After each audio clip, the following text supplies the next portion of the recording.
ወሳኝ የሆነ እንትን ስራ የሚሰሩት ወይም ምርጫ የሚያደርጉት እነዛ ናቸው እንጂ ደመቀ ዘውዱ አምጥቶ እዛ ያሰፈረው አካል ለሪፈረንደም አይበቃም።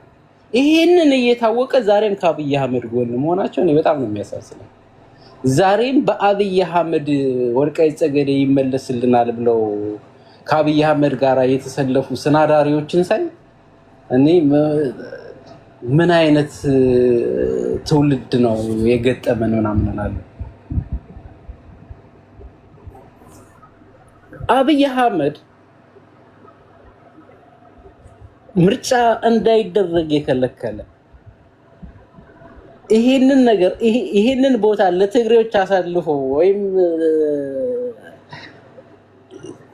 አሳልፎ ለመስጠት አስቦ እንደሆነ ራሱ የተረዳ ኤሊት እዛ አካባቢ ያለ አይመስልም።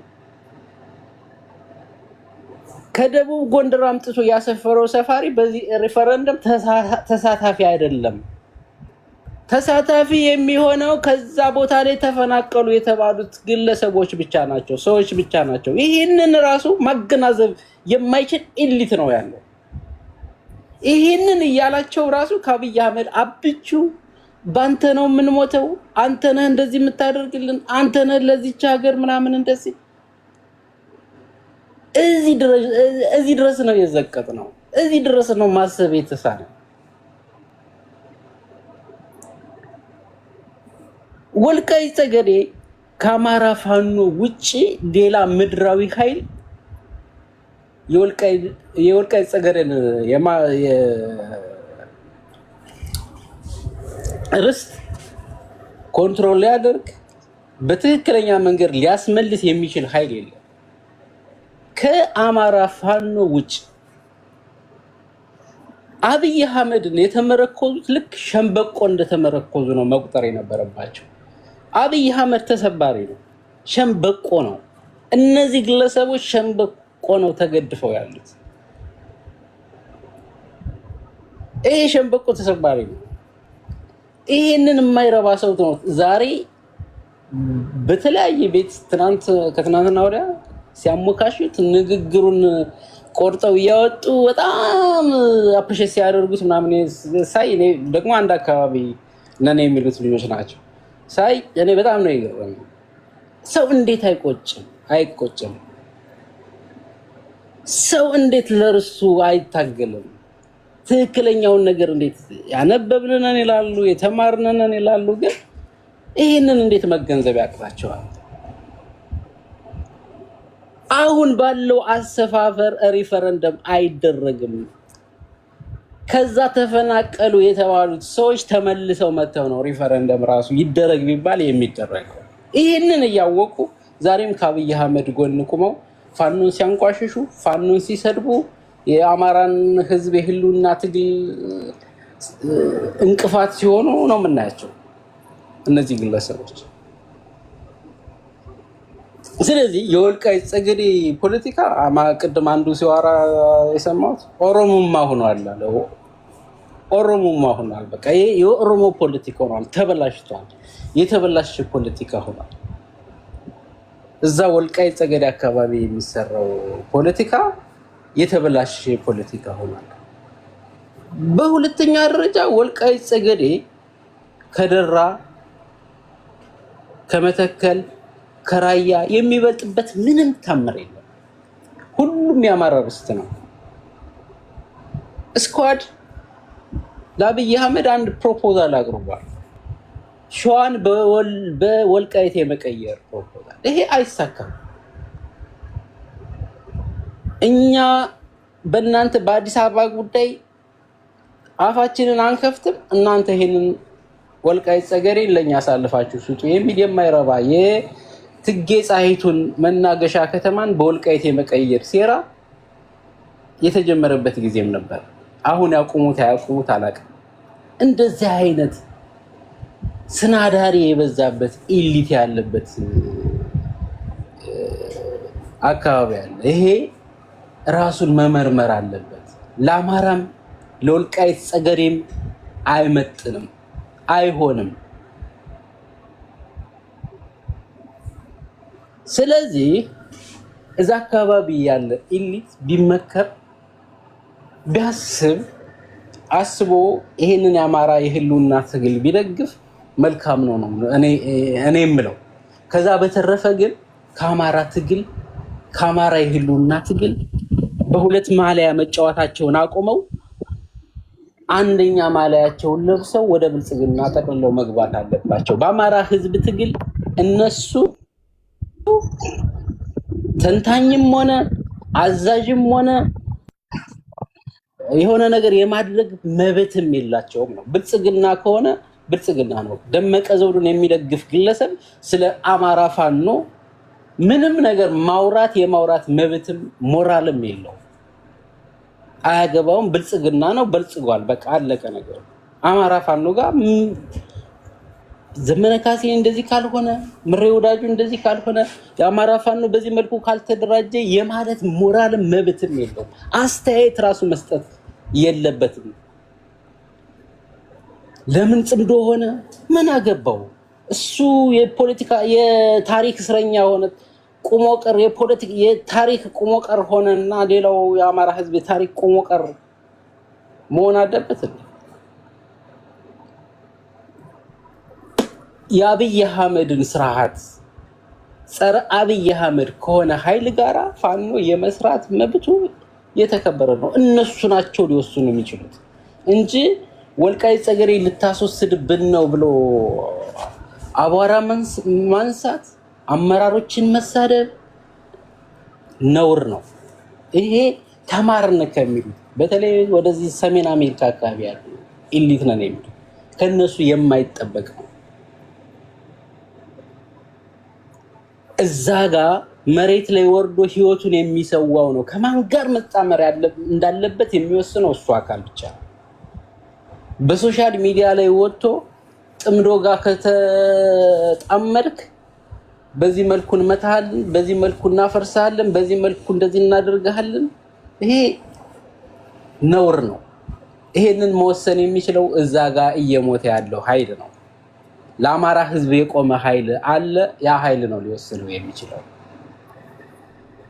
ስለዚህ እኛ የአማራ የህልውና ትግል እያደረጉ ያሉትን ኃይሎች እንደግፋለን። ከየትኛውም አደረጃጀት ጋራ ከየትኛውም ጸረ አብይ ታጣቂ ጋራ ከሚያደርጉት ዩኒቲ ከሚያደርጉት አንድነትን እንደግፋለን። ወልቃይትን ልታስወስድብን ነው፣ እንደዚህ ልትልብን ነው። ወልቃይት ጠገዴ እኮ እናውቀዋለን እኮ አሁን ከሚለፈልፉት በተሻለ ነው። ወልቃይት ጠገዴ እናውቀዋለን እኮ 40 ዓመት ሙሉ እዛ አካባቢ የነበረ ማህበረሰብ የትግሬ ሰሊጥ አጫጅ የነበረ ማህበረሰብ ነው። በገንዘብ ነበር ተቀጥሮ ሲሰራ የነበረ። ዛሬ በአማራ ህዝብ ደም የርስት ባለቤትነት የሰሊጥ ነጋዴነት አደረስናቸው። ይሄንን አምነው በተከፈለ መስዋዕትነት ያገኙትን መሬት እያረሱ የአማራውን ህዝብ የህልውናውን ትግል እንደመደገፍ እንደገና እንደ ባቡር ሀዲድ ወርቀው ለዚህ ለህልውና ትግል እንቅፋት መሆን ምን ይሉታል?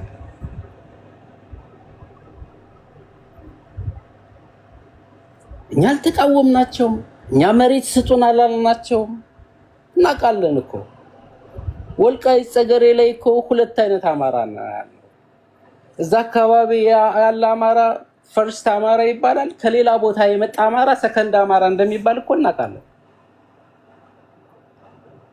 በሀከር እስር ቤት የአማራ ልዩ ኃይል ከ600 በላይ የአማራ ልዩ ኃይል ለ3 ዓመታት በእስር ቤት እንዳሉ እኮ እናውቃለን። እስካሁን ድረስ በእስር ቤት እንዳሉ እናውቃለን። እኛ ይሄንን ሁሉ አልተናገርንም፣ ዝም ብለን ያለነው። ስለዚህ እነዚህ ግለሰቦች በተለይ ደመቀ ዘውዱ የሚባል ያኮረፈ ትግሬ የሱ ደጋፊ ነን የሚሉ ሰዎች ቢያስቡበት፣ በዚህ መንገድ ወልቃይት ጠገዴ ወደ አማራ ክልል ለአማራ ህዝብ ሆኖ የሚጸናበት ምንም ታምር የለም። የአማራ ህዝብ ጥያቄ የሚፈታው የወልቃይት ጠገዴ ህዝብ ጥያቄ የሚፈታው በፋኖና በፋኖ ትግል ብቻ ነው። ይህንን አምኖ መቀበል ነው ያለበት። እዛ አካባቢ አሁን እዛ አካባቢ አንዳንድ ነገር የዛ አካባቢ ነዋሪዎች እኮ አንዳንዴ እንሰማቸዋለን። ደመቀ ዞሩ የሚያደርስባቸው ግፍ እኮ እየወጡ እየተናገሩ ነው። ወያኔን እየናፈቁ ነው ያሉት። እዛ አካባቢ ያለ የወልቃይት ጠገዴ ሰዎች ምን አይነት ግፍ እንደሚሰራ እኮ እናውቃለን። እኛም ደልቶን አይደለም። እዛ አካባቢ ፋኖ ብሎ መጥራት ያስረሽናል። ሁመራ ማይካድራ የሚባል አካባቢ ላይ ፋኖ ብለ ከጠራ ትረሸናለህ። እንደዚህ አይነት አደጋ ያለበት አካባቢ አድርጎታል ደመቀ ዘውዱ። ይሄንን አካባቢ ሊታደገው የሚችል የአማራ ፋኖ እንጂ ከየቦታው የተሰባሰበ ያረጀ ሚኒሻ ያንን አካባቢ ኮንትሮል ያደርገዋል የሚል እምነት የለኝም። አመፀኛው በጣም አመሰግናለሁ ብራዘር፣ እግዚአብሔር ይስጥልኝ። ሙሌው ችግር የለውም ወንድማችን፣ ግድ ነው እንደዚህ አይነት ነገር ተረባርበው ሲመጡ። ይሄ ሚዲያ ነው ከታች የሚልከሰከስ ጸረ አማራ እርር ትላታለህ። እነዚህን በጋራ መታገል ያስፈልጋል። በጋራ መታገል አንድ ሆነን ባለየዎች ስለሆኑ ምህረት ስለሌላቸው ማለት ነው። እና ሙሉቀን የተናገርከው ገዢ ሀሳብ ነው፣ ስለሚቀበለው ነው። እስኪ ማን ነው ፎቶ ልኬለት መለጠፍ የሚችል አለ እዚህ? የጀግኖች ትችያለሽ?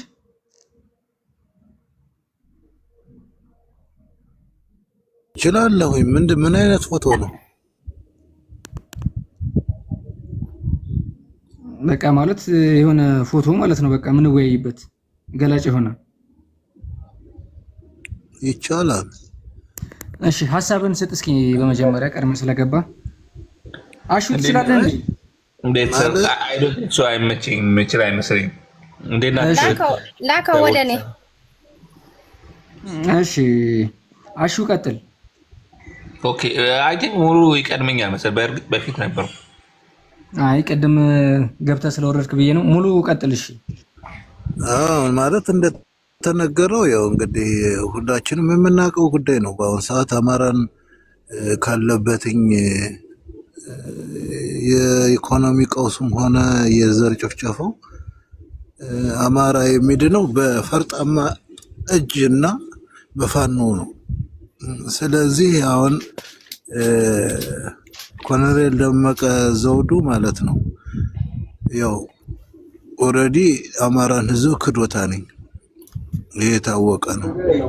ለምን ከጨፍጫፊው ጋር ሆኖ አማራንን እንዴት መግደል እንዳለበት ነው የሚጠሩት እንጂ ለአማራ የሚጠቅም ነገር አይደለም። ስለዚህ ፋኖ መስዋዕት እያደረገ ያለው ለጭቁን ለአማራ ህዝብ ነው። ስለዚህ ፋኖን ማለት ነው እንደዚህ አይነት ጦርነት መቅጠም አለብህ። በእንደዚህ አይነት ስትራቴጂ ብለህ ወይም ደግሞ አመራር ልሰጠውና ስትራቴጂ ልታስዘው የምትችለው ከጠላት አይደለም። ራሱ ያቃነኝ እንዴት ከማን ጋር አሊያንስ ፈጥሮ መስራት እንዳለበትኝ ይሄ የፋኖዎች አካሄድ ነው። ነገር ግን በአሁን ሰዓት ማለት ነው የተከዜ ዘብ ምናምን የሚባለው ኦሬዲ ከገዳዩ ከጨፍጫፊው ከአብይ አህመድ ጋር ሆነው ማለት ነው። አብይ አህመድ እንዴት ነው መግደል ያለብን? አይ ማንገቱን ማረድ ያለብኝ፣ እነሱ ደግሞ አይኑን አጥፍተን ወይም ደግሞ እየጎተትን ነው መግደል ያለበት የሚል ውዝግብ ካልሆነ በስተቀር ለአማራ የሚጠቅም አይደለም። እና ይሄ ነገር ምንድነው እያንዳንዳችንን አቀ ነው ማለት ነው ጠላታችን እንደሆኑ አቀን ወደፊት መሄድ ያለብን ነገር ማድረግ ነው ያለብን እንጂ ስለ ወልቃይት ነገር እያነሳነ ይሄ ወልቃይት የሚባለው የራሱ የሆነ ህግ አለው፣ የራሱ የሆነ የሀገር ሽማግሌ ያለው ሰሜኖች ማለት ነው አብረን ተዋልደናን ተካብደናን በብዙ ታሪክ አለ። ስለዚህ ማለት ነው ያ የወሰን ጉዳይ ከሆነ ማለት ነው በሀገር ጉዳይ የሚፈታ ነው በሀገር ሽማግሌ። ነገር ግን በአሁን ሰዓት ማለት ነው አማራ እንዳትኖር አማራ የሚባለውና ሰሜን የሚባለው መጥፋት አለበት፣ ታሪኩን መቀየር የምንችለው ሰሜኖች ሲጠፉ ነው የሚል ፖለቲካ ወይም ደግሞ ጅዋ እየተጫወተ አንዴ አማራን ደግፎ ትግራይን ማድከም፣ አንዴ ደግሞ ትግራይን ደግፎ አማራን ማዳከም ይህ ማንኛውም የሚያውቀው ነው። ፖለቲከኛ መሆን አይጠበቅብህም እዚህ ላይ። ስለዚህ እንዴት ነው ይህንን መረዳት የማይቻለው? አንዳንድ ወዳደሮች አሉ። በእርግጥ እንግዲህ ያው ባንዳ ከድሮም ጀምሮ የነበረ ስለሆነ ሊገርመና ሊደንቀን አይገባም። ያው ባንዳ ነው፣ አቃጣሪ ነው። እናት አባቱነን የሚሸጥና ወይም ደግሞ እናቱነን ከቡና ቤት የመጣ ብዙ አይነት የወታደር ልጆች እንዳሉ እናውቃለን። አብረውን ያደጉ እንደኔው አማርኛ የሚናገሩ የኔን አይነት ዘይቤ የሚናገሩ ቀየኑ የሚያውቁ። ስለዚህ እነዚህ ሰዎች ተናገሩ ብለን ምንም ቴንሽን የምንሆንበት ሁኔታ አይፈጠርም ነው ለማለት የፈለኩትኝ። ከዚያ በተረፈ ግን ወደ ሌላ አጀንዳችን ብንገባ ጥሩ ነው። ይሄ ወልቃይት የሚለውን ብንተወው የተሻለ ነው። ሲጀመር ፋኖንን የማይፈልጉ እነዚህ የፋኖን ትግል የማይደግፍ ሰው የአማራና የትግራይ በቃ በአጠቃላይ ሰሜን እንዲጠፋ የሚፈልግ ፓርቲ ነው። ሰሜን ጠፋ ማለት ደግሞ ታሪኳ የኢትዮጵያ ጠፋ ማለት ነው። ያ ታሪክ ከጠፋ ደግሞ ማለት ነው የራሳቸውን የበላይ ለማድረግ የ100 ዓመትና የ200 ዓመት ታሪክ ያላቸው ከመደጋስከር መጥተው ማለት ነው ባላባት ለመሆን የሚፈልጉ ናቸው። በአሁን ሰዓት እነሱ 4 ኪሎንን ብታስለቅቃቸው ሲጀመርኛ አበሻ አይደለንም ኢትዮጵያ አይደለንም የሚሉ ናቸው። ስቲል ነው ማለት ነው። ግን ጣም ስላገኙና የሆነች ጥቅም ስላገኙ ነው አሁን ኢትዮጵያ የሚጫወቱት። ለሰሜኑ ደግሞ ለቀባሪ መርዳት ነው። ኢትዮጵያን ማን እንደፈጠራት ስለ ኢትዮጵያ ፍቅር እናት አባቶቹ አጥንታቸውን ከስክሰው ደማቸውን ዘርተው ስንት ስቃይ ተሰቃይተው ማለት ነው ለነጭ ለወራሪ አንበገርም ብለው ምንም አይነት ዘመናዊ መሳሪያ ባልነበረበት ዋጋ የከፈሉ ሰሜኖች ናቸው። ሰሜን ማለት ደግሞ አንድ ናቸው። ይሄንን ከመጀመሪያም ጀምሮ እኔ እናገራለሁ። ተደመሩ ከሚባለው ፍልስፍና የሆነ እንደዚህ ያለ አይደለ ግሩፕ ፈጥረው የመደመር ቀን ምናምን ሲሉ እና የሆነ ልጅ ነበር ጓደኛዬ አይኛን እኔ የተደመርኩት በቴዎድሮስ ነው ኢትዮጵያን አንድ አድርጎ የገዛትኝ ቴዎድሮስ ነው። ስለዚህ እኔ ድሮን የተደመርኩት ብያላግጥባቸው ነበር። እና ይሄ ፖለቲካ እንዴት ሊጠፋችሁ ይችላል? ትክክለኛ አማራ የሆነ ሊወዛገብ አይገባውም። እና አሁንም ድል ፋኖ ድል ለሰሜን ህዝብ ጀምሮታ ነኝ፣ እርግጠኛ ነኝ። ደፍሬ የምናገረው የሚቀጥለው በጋ ማለት ነው 4 ኪሎ ነው የምንገባው። ስለዚህ አመሰግናለሁ እድሉ ስለተሰጠኝ።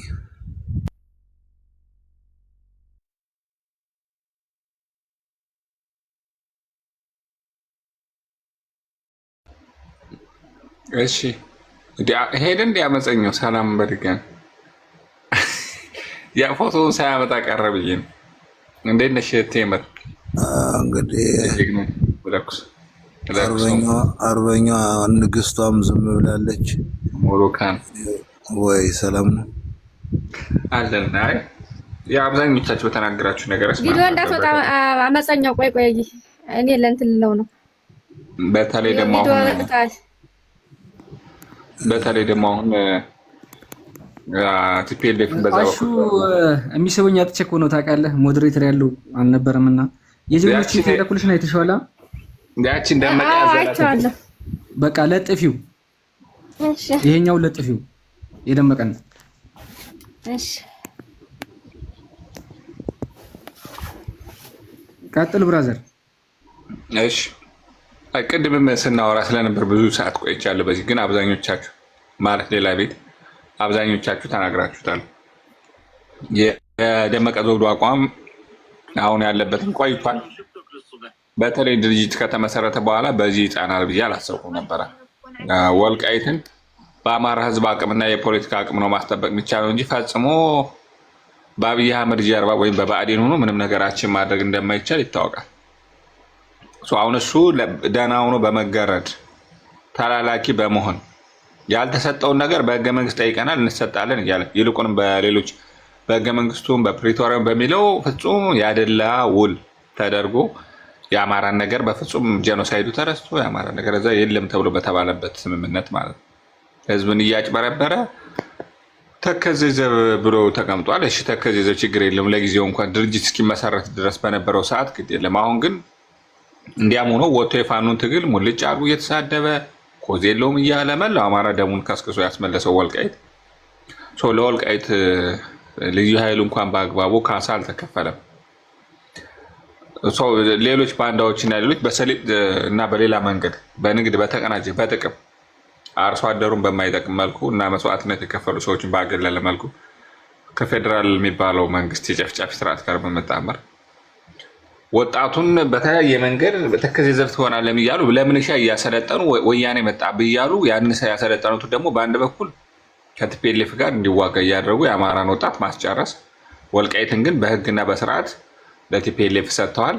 እሱን አድርገው ነው ፋኖ ላይ ጦርነት የጀመሩት። ቀጥሎ ደግሞ በሌላ በኩል ደግሞ ያንን የመለመሉትን የሚያሰለጥሉትን ሰራዊት እንደዛ እያሉ እያፈሱም በግድም እየወሰዱ አመፀኛ አንድ ደግሞ የሆነ ነገር ላክ ከፋኖ ጋር ነው እንዲጋጠም የሚያደርጉት። ፋኖን በጥቅሉ በዚህም አለበዛ አማራን በሁለቱ በጎን በኩል አድርጎ ማፋጀትና ማጫረስ፣ ገንዘቡን፣ ሪሶርሱን፣ በጀቱን እንዲህ እያደረጉ ነው እየሰሩ ያሉት። ይህ ሰው እስካሁንም ድረስ በታማኝነት በመስራት ከሱዳን ጋር፣ ከኤርትራ ጋር፣ ከትግራይ ጋር በጠላትነት እንዲቀመጥ የአማራ ህዝብ በጠላትነት ቀጠናው ተዘግቶበት ከሌላው ጋር ግንኙነት እንዳይኖረው የዲፕሎማሲም የፖለቲካም ኪሳራ ወይም ደግሞ ተጽዕኖ በጣም ዝቅተኛ እንዲሁም በቀጠናው አማራ እንደ አማራ ወጥቶ ተገዳዳሪ ሆኖ አይደለም እዛ ወልቃይት ያለ ስትራቴጂክ ቀጠና ላይ በመቀመጥ እንዲያውም ፌዴራል መንግስት እዛ አካባቢ ጠቃሚ ቦታ ስለሆነ ስልጣን እንዲሰጥ ሆኖ መሆን አለበት። እንደዛ የምታደርገው ግን ህዝብን ይዘህ ስትንቀሳቀስ እንጂ ስትላላክ የወረዳ አስተዳዳሪ ሆነ የምንሻ ልብስ ለብሰህ እንዲያውም መከላከያም ውስጥ አላስገባ ያንን በማድረግ የምታስጠብቀው ነገር የለም። አድርባይ በመሆኑ ይበቃል። ድርጅት ተመስርቷል። ከአማራ ህዝብ ጎን መቆም ያስፈልጋል። በደንብ አድርጎ ማን ምን ማድረግ እንዳለበት ያውቃል። የቀጠናው ፋኖ መላው አማራ እንዴት አድርጎ መስራት እንዳለበት በዛ ጉዳይ ላይ ያውቃልና አሁኑ ታይማችን ሁሉም አማራ በአንድነት የሚቆምበት ጉዳይ ነው። ወልቃይት 5 ዓመት 6 ዓመት ሊሆነው በእኛ እጅ ገባ ምናምን ይባላል፣ ግን በጀት አልተበጀተም። በጀት የሚባል አንድም ቀን የለም። ይልቁን ቲፒኤልኤፍ ለምሳሌ ዘና ብሎ አይደለም ለክልሉ ለሰራዊቱ ራሱ ደሞ